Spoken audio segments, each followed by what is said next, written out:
voluntad, ¿no? Que en principio vale porque hay manifestación de voluntad. Estructuralmente tiene validez, pero si el objeto de este acto jurídico, de este contrato, es ilegal, es contra el orden público o es contra las buenas costumbres, el título preliminar establece el principio de que ese contrato sería nulo. Un ejemplo sería, si por ejemplo, ¿no?, yo te compro a un menor de edad. Eso es delito, ¿no? Pero quizá tú y yo firmamos un contrato por escrito. Quizá algún notario miope, ¿no?, llega a legalizar aquella firma. No importa la formalidad que hayamos seguido, ese acto jurídico no será válido. Su eficacia se perderá.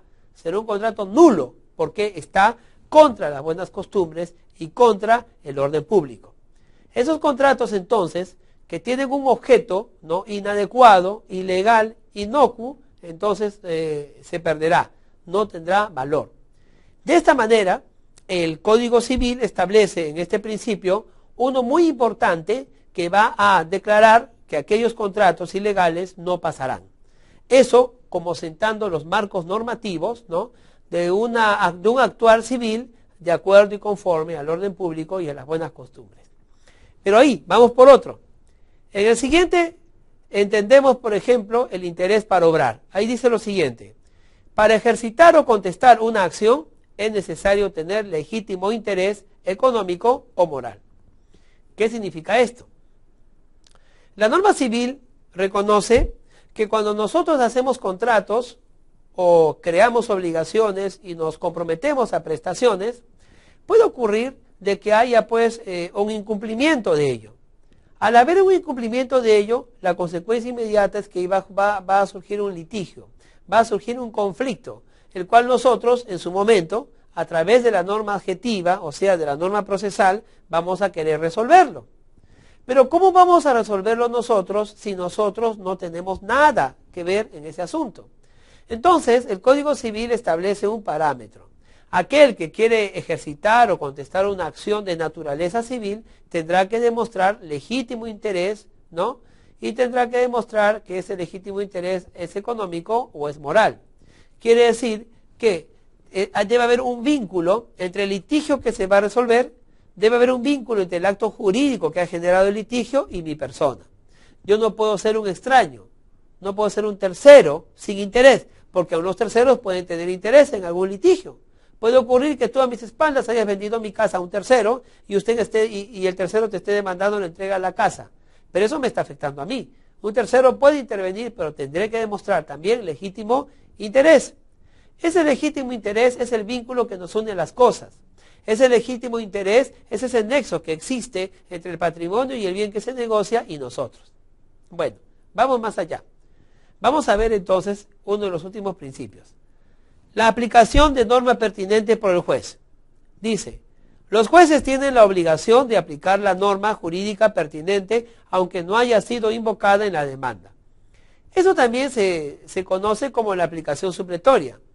Puede ocurrir que en determinado momento, cuando yo invoque que el Estado tutele un conflicto que tú y yo tenemos, puede ocurrir que al momento de demandar yo no haya señalado la ley adecuada. Esto no quiere decir que el juez me va a rechazar mi demanda. Por el contrario, el juez, según este principio, resuelve ese problema, deberá aplicar la norma que le corresponde. Es decir, el hecho de que yo me equivoque no le exime al juez de no aceptar mi demanda y tendrá que él aplicar la norma que le corresponda. Eso se llama la aplicación supletoria de la ley o la aplicación de norma pertinente por el juez. Bueno, finalmente podemos encontrar dos principios últimos. El penúltimo tiene que ver con la obligación de suplir los defectos o deficiencias de la ley. Fíjate lo que dice allí, vamos a leerlo. Los jueces, dice, no pueden dejar de administrar justicia por defecto o deficiencia de la ley. Ciertamente puede ocurrir que en la normatividad civil haya un vacío legal, es decir, que pueda ocurrir un conflicto en el cual la norma civil no tiene precisado cuál sería su solución. Puede ello ocurrir. En caso eso ocurra, entonces los jueces no pueden decir, bueno, la ley no dice nada, así que yo no resuelvo este conflicto. No pueden decir eso. Los jueces tienen que resolverlo. Si no pueden aplicar la ley, entonces tendrá que aplicar los principios generales del derecho, y en el caso nuestro, los principios generales del derecho peruano. Es decir, aquellos principios, aquellas normas superestructurales en las cuales se asienta toda la normatividad jurídica. Obviamente, aunque no haya una ley especial que resuelva un conflicto, el juez tendrá que hacer uso de esos principios generales del derecho y realizar y administrar justicia resolviendo el conflicto en la primera instancia o en la segunda instancia donde le corresponda resolver. Finalmente tenemos el principio de los vacíos de la ley. Vamos a leerlo juntos. Allí dice: la Corte Suprema de Justicia, el Tribunal Constitucional y el Fiscal de la Nación están obligados a dar cuenta al Congreso de los vacíos o defectos de la legislación. ¿Qué tiene que significar esto? Significa que en realidad, en principio, se reconoce a los magistrados, a los fiscales y a los magistrados obviamente del Tribunal Constitucional y Fiscal, es decir, el que tiene que ver con la constitucionalidad o inconstitucionalidad de las leyes, tienen la misión, siendo actores del derecho y siendo protagonistas de la administración de justicia, ellos están llamados a ser los primeros en indicar al Congreso, que es el órgano que legisla, que crea leyes, los vacíos o defectos de la ley. ¿Para qué? Para que este Congreso pueda suplir este vacío y legislar, de modo que los administradores de justicia, que en este caso son los magistrados y el fiscal, puedan coger de esa ley para resolver el conflicto social. Bien, el Código Civil, como hemos visto, es una norma positiva, codificada y debidamente promulgada.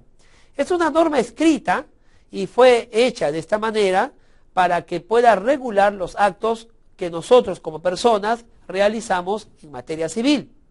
Estos actos tienen que ver con la persona humana, tienen que ver con la familia y tienen que ver con el patrimonio y sus modos de transferencia. Al resolver los conflictos sociales, se han establecido principios que tienen que aplicarse sí o sí, obligatoriamente a cada caso. Estos principios van desde aquellos que hablan de la vigencia de la ley hasta aquellos que nos permiten o le permiten en todo caso a ciertos actores de la administración de justicia el buscar pues que el poder legislativo regule leyes para que ellos puedan resolver justamente estos conflictos que se necesitan resolver. El Código Civil de 1984 es el único código que tenemos, el último que tenemos, y ha sido, y se habla ya de ser reformado en su integridad, porque hay figuras legislativas y la sociedad cambia y se modifica. Temas sobre la familia, temas sobre la propiedad deberán ser definitivamente revisados en una posible nueva promulgación de un nuevo código en este siglo XXI. Gracias por haberme acompañado en el tema número 2. Soy el profesor Willy Palomino y espero que me acompañes próximamente en el desarrollo del tema número 3, que está tan interesante como el que hemos terminado.